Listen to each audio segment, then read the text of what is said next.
All right, Brakatha Yahweh, Brakatha Yahushai, Brakatha Yahweh, Brakatha Yahushai, Brakatha Yahweh, Brakatha Yahweh, Bashim Yahushai, Bahashim, Rakak Wadash, double honors to the apostles and the elders of Great Millstone True Well. Salutations to the hopeful elect out there. You Akim to Sadakim.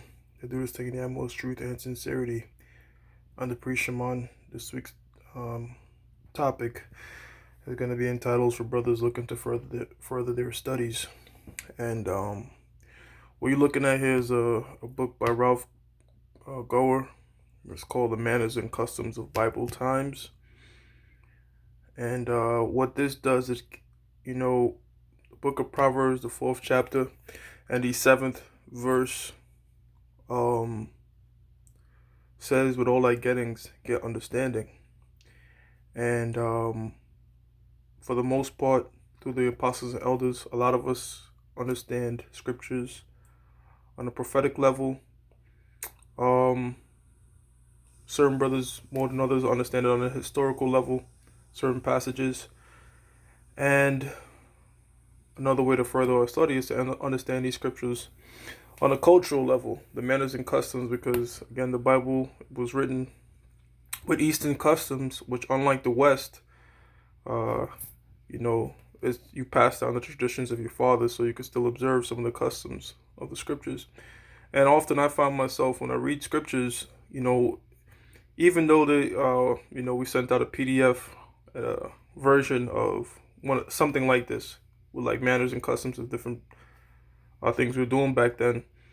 Even when I'm listening to it through the audio app as I'm driving, I still kind of picture westernized things. And this book right here, as the visuals, I'm not gonna show too much because I don't know, they might flag it or whatever, but what I'll do is I'll give a few examples, man. There's one scripture that always comes to mind where it speaks about, pretty much if you do well to your enemy, it's pretty much like heaping coals upon his head and the Lord will thank you. And from a manners and custom standpoint, especially if you're from the islands, you understand that, heaping coals, you use coals to provide for fire, you use coals to cook with. And, back then we would carry things upon our head, So that would help an individual out.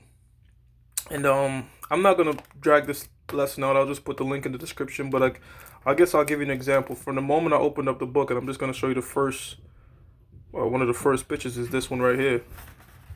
Let's look at this slide here. I want to show you brothers something. Just look at that. Because not everybody in Israel, you had travelers, you had people that lived out there in the desert, you have people that was an urban tradesman versus nomadic. Now, a lot of times, you might read the book of Genesis and you hear something like Rachel close a door, and you might think of an actual door. Sometimes you think of a tent, you might think of like a modernized tent, but this is the tent. Just seeing it alone gives you a greater vision. You got the little dog here. This book is jam-packed with stuff from how we used to dress to, I can't wait to read it and look at these pictures as I read it. I know there's certain things I might come across that I was familiar with, but I know there's a lot to be had, and understand the cultural context and the manners and customs of what we were doing. We're prophets, and we also teachers, pursuant to the book of Isaiah, the 30th chapter. And to truly teach something, you have to understand it. And scriptures tell you how the children of this world, they be smarter than the children of light.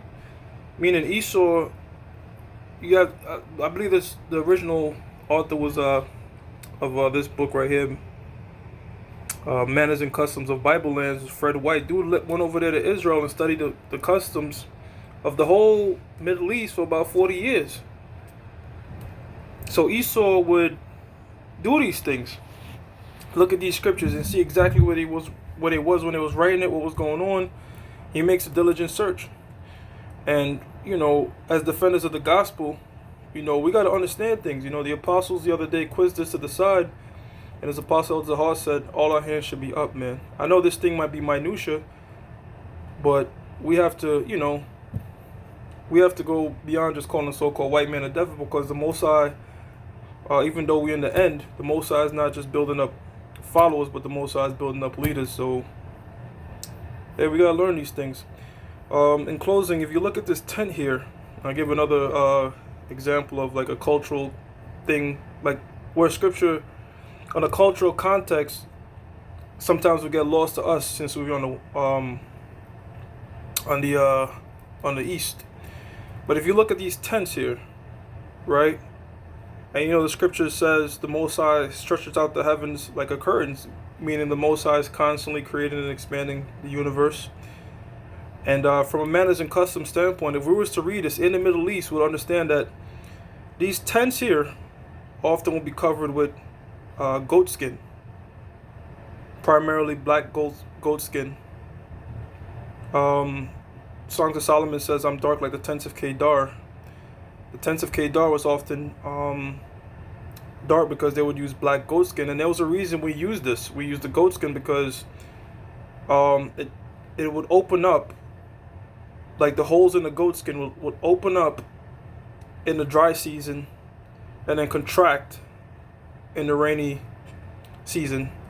So when Solomon says he stretches out the heavens like a curtain, you have to think about the tents being covered in this dark